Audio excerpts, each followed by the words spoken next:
Today on Rescue Vet, a 5-year-old English bulldog is taken to the emergency room after her owners discover that she is unable to breathe. Anytime you're doing surgery on an airway in a bulldog, you're on red alert. Airways in bulldogs can go bad quickly. A 9-week-old emu is brought in for possible neurological issues, which may lead to a traumatic death if not treated immediately. To have the burden of falling, twisting her neck, breaking a leg, that could lead to her being put down fairly quickly.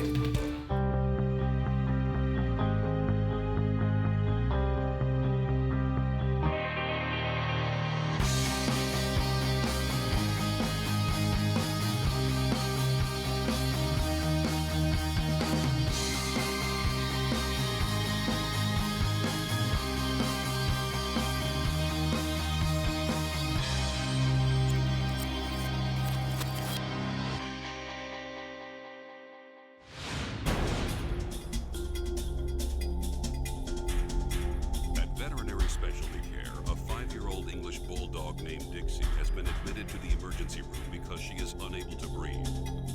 She was having trouble breathing and throwing up. We went to our regular doctor and he felt like she needed to be on oxygen like overnight.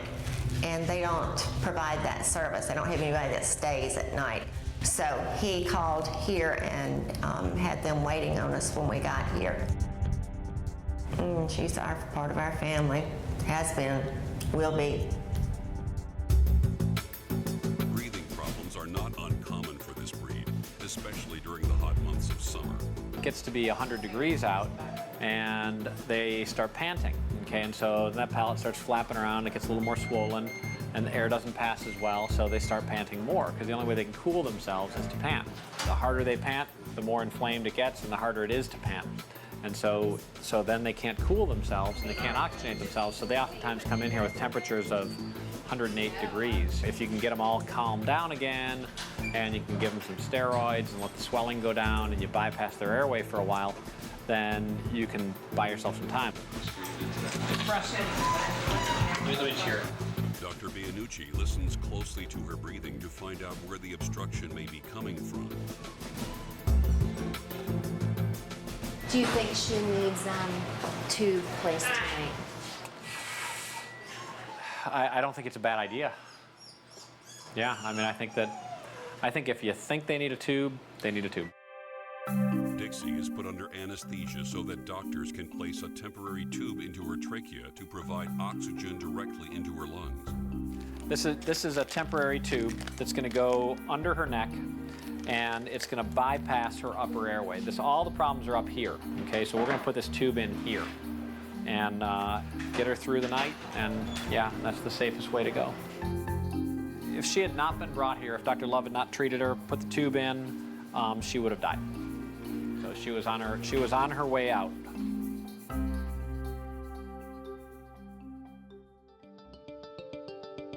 Dixie is quickly prepared for the initial surgery.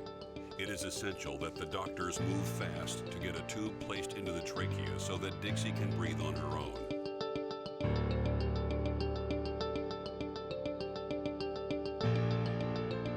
Okay, so let's just keep that open a little bit. You got the little retractors there? Now that the temporary tube has been placed in Dixie's trachea, she will need 24-hour care to make sure the tube stays clean and functions properly. This will also allow time for the swelling in Dixie's trachea to go down, making her a more stable candidate for surgery the next day. She should be okay. Yeah, she's breathing. The temporary tube is working, but there is no guarantee that Dixie will make it through the night.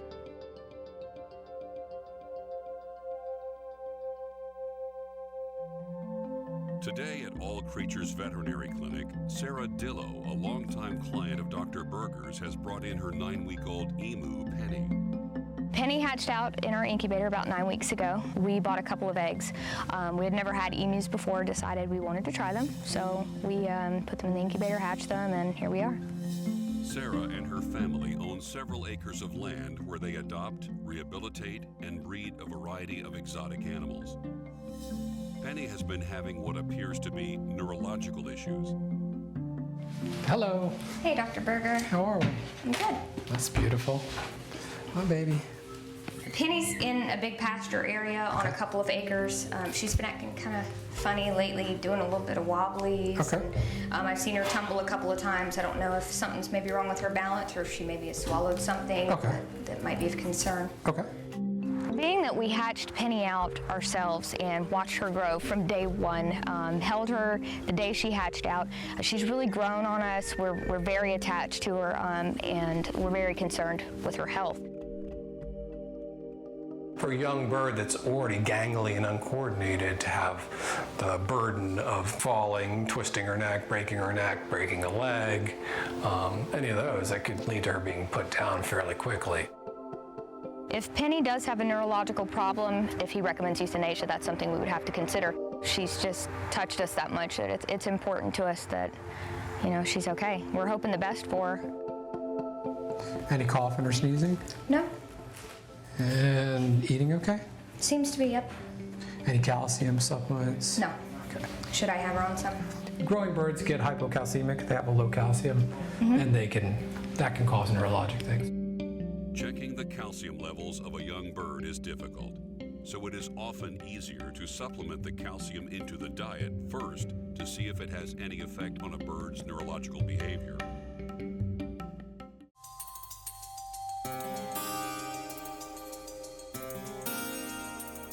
Are you in a mosquito-y area? Yes. Okay.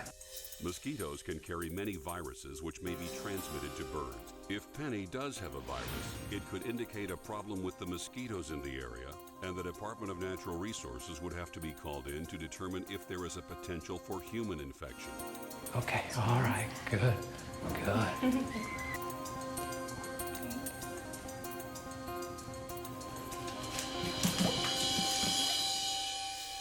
What we were looking at when we were looking at the neurologic exam of the bird is how it was a little bit staggery and a little stumbling. And one thing that causes that is a calcium abnormality, not having enough calcium. With a bird, you know, where the arms are adapted to feathers and wings instead of balance, she's only got 2 feet to balance on. So I was really worried about her because there's not a lot of tools in our arsenal for treating this in emus. You know, I would suggest that you do a calcium supplement. Okay. And you can use like even a reptile calcium mist just over her food. That's a mist that she can spray on the food that has activated calcium in it, so that at least we can get some of that started right away. Sometimes they'll eat eggshells. Okay. So if you cook eggs, put them on maybe from one of your other animals that eats the hard-boiled eggs. Right. Use the eggshells and just crush them up, put them in her food. That'll help with the calcium. Dr. Berger will follow up with Penny in a few months to see if the calcium supplements were able to resolve her neurological issues. If that is ineffective, there is a possibility she may have a virus transmitted from mosquitoes. Right. What'd you think? You did well. Okay. All right.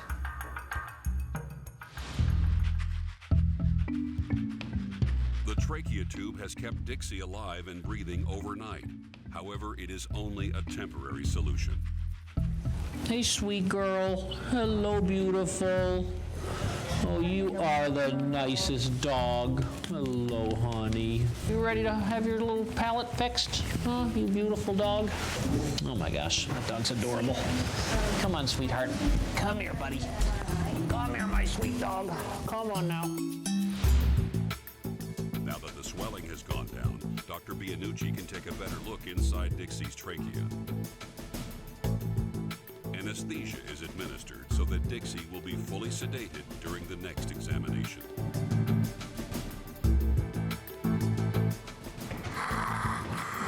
That's not opening at all. Come on, buddy. Take a breath. Hey, Lori. Hey. I think he's got laryngeal paralysis. Dr. Ludwig, staff surgeon at Veterinary Specialty Care, is called in to help decide what will be the best procedure for Dixie. Dr. Ludwig and I looked, and what we found was that not only did she have the long palate and the redundant tissue in the airway, she also had a paralyzed larynx. It was not functioning normally. It wasn't opening the way that it should. And in addition to that, it was partially collapsed. And so we had a bit of a challenge in front of us to decide how much do you do, because doing too much can be a problem as well. I guess the question is, why would he be 5 years old and never had a problem? Well, the saccules could be, but at the same time, he doesn't have normal function. So what if I do the saccules and a tieback? That shouldn't affect, yeah, I would think that should be all right because... The saccules are tissues that have extended into the airway and are swollen, causing obstruction. The soft palate is elongated, swollen, and causing obstruction as well. The combination of these issues will lead to suffocation if no surgery is done. I'm a little mindful of the fact that you can get progressive collapse of an airway. I'm a little unsure of why she developed what she developed in the first place, because it wasn't typical. It's not your typical abnormality for a bulldog. Hey, is this Mr. Forbes? Hey, I just want to touch base with you. We started our procedure on Dixie. Her larynx is not opening the way it should, and so she appears to have laryngeal paralysis. Clearly, her airway is not opening. When you want to take a deep breath, you know, you can do that, and your larynx automatically opens wide. Hers does not. So I think our only choice here is going to be to do the tieback procedure, which is a different surgery. But I have a high suspicion that if we don't do it, she's not going to be any different than she was yesterday when you brought her. The owners give consent for Dr. Bianucci to move forward. The more surgery that is done, the more swelling will occur, which will create more risks. Due to the risks associated with the procedure, the palate will not be addressed. Dr. Bianucci will only operate on the paralyzed larynx and remove the saccules. It's turned out that this dog has laryngeal paralysis, which is a condition where the larynx doesn't function normally. It's not going to be a simply just kind of thing, I don't think. I think it's going to be a little more difficult than usual. Can't see very well here. So what we did is we removed some fibrotic tissue, we opened up the airway, and removed some of the redundant tissue on the inside. We decided to wait on the palate. Sometimes doing less is more in these guys, because the more you get in and do, the more inflammation you cause and the more discomfort and dysfunction you may have after surgeries. Dixie will be monitored overnight while she recovers from surgery. It is possible her larynx may collapse or become progressively worse, but Dr. Bianucci is hopeful she will make it through another night. Are you Dixie's parents? Yes, we are. Hey, I'm Henry Bianucci. Nice to meet you. Nice to meet you too. How are you? What exactly went on yesterday? Dixie thinks when the harness goes on, she's supposed to go out the door. So she was running around, you know, my company came in and she just, she was so excited and but her breathing just got worse and worse and worse. But she's never had a problem before. Nope, I mean, not at all. not at all. Okay, so that's unusual. It's not unusual for a dog to have problems and then suddenly have bad problems, but it is unusual for them to have no problems and then suddenly have bad problems. Anytime you're doing surgery on an airway on a bulldog, it's always, you're on sort of red alert. They're one of the most worrisome cases that we have. Airways in bulldogs can go bad quickly. Now, we do have we've got a nice tube in there. We're gonna let her recover. She's breathing fine. She's, breathing clear, but she's breathing through this tube right now. Tomorrow, we may make the decision to pull that tube. Okay. And if we do decide to pull that, then then we'll keep her for a while just to make sure she's, doesn't get worked out. As long as she's clear, then we'll send her home. Okay. Okay? Can we see her? Right now is probably not a good time because she's still in recovery and I really want to keep her calm. Yeah, we'll just come back tomorrow. Oh, Yeah. All right. Yeah. Well, you guys take care and I'll talk to you in a little bit, okay? Okay. All right. Thank you so much. Okay. Well, nice to meet you. Nice to meet you. See you later. Okay. Bye. He was very honest and down to earth and, told it like it was. And that's what we need. I think there's a chance that her larynx could collapse more. It's already showing some early signs of collapse, but I think in the near term, I think we're probably going to do well.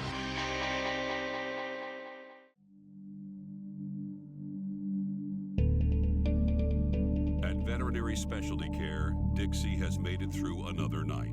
Well, this morning at 8 o'clock, she made the decision for us to pull out her endotracheal tube. Dixie actually pulled it out, and so I got a call from the emergency clinic this morning early, about 7:30, and they told me that that had happened, and I told them to go ahead and leave it out. because they told me she was breathing well. She was put on watch to monitor her closely, and her breathing continued clear all day. So after proving to us that she could maintain herself without that tube, we sent her home. Dixie has a large incision where the temporary tracheotomy was done, which will need to be monitored as it heals from the inside out. Ideally, the swelling should come down around her larynx as well, but infection is always a possibility during recovery.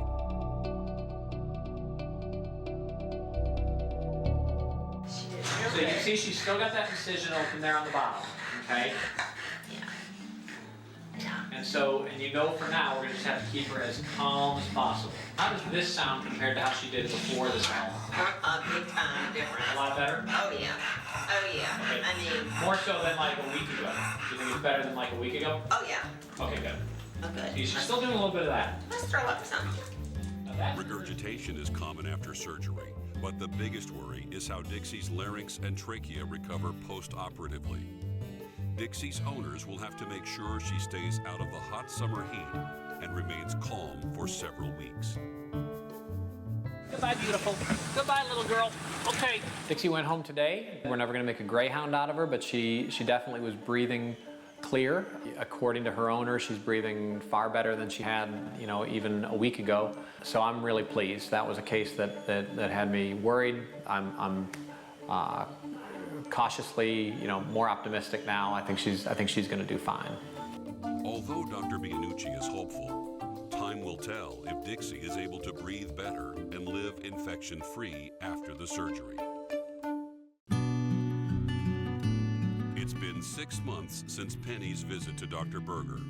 She has grown so much that she is too large to transport in a car.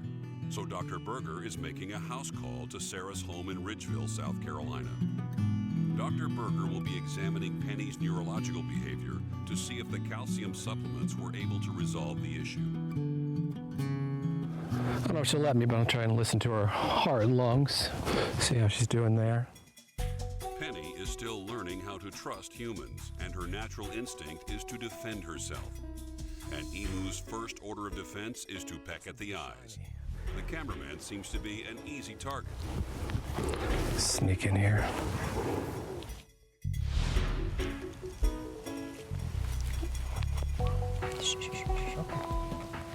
I'm going to kind of harass her a little bit just to see what she does at speed.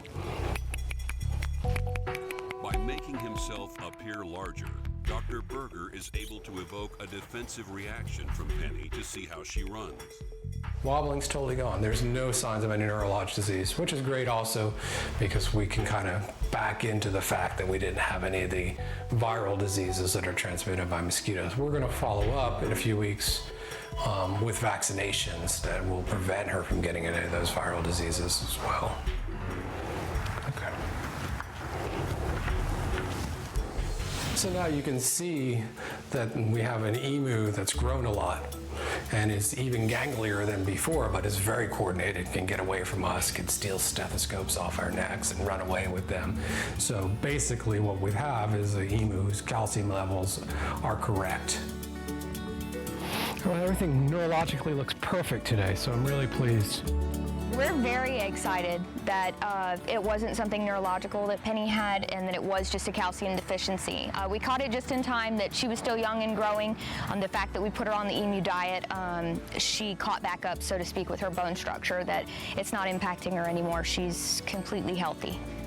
Trauma seemed to be in her future, so the fact that she escaped that and Sarah was able to get on top of it really quickly and dedicate herself to getting the calcium levels up really prevented a disaster.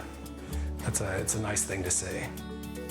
It's a relief to know that calcium supplements were able to resolve Penny's neurological issues. She is now completely healthy and able to live a normal life.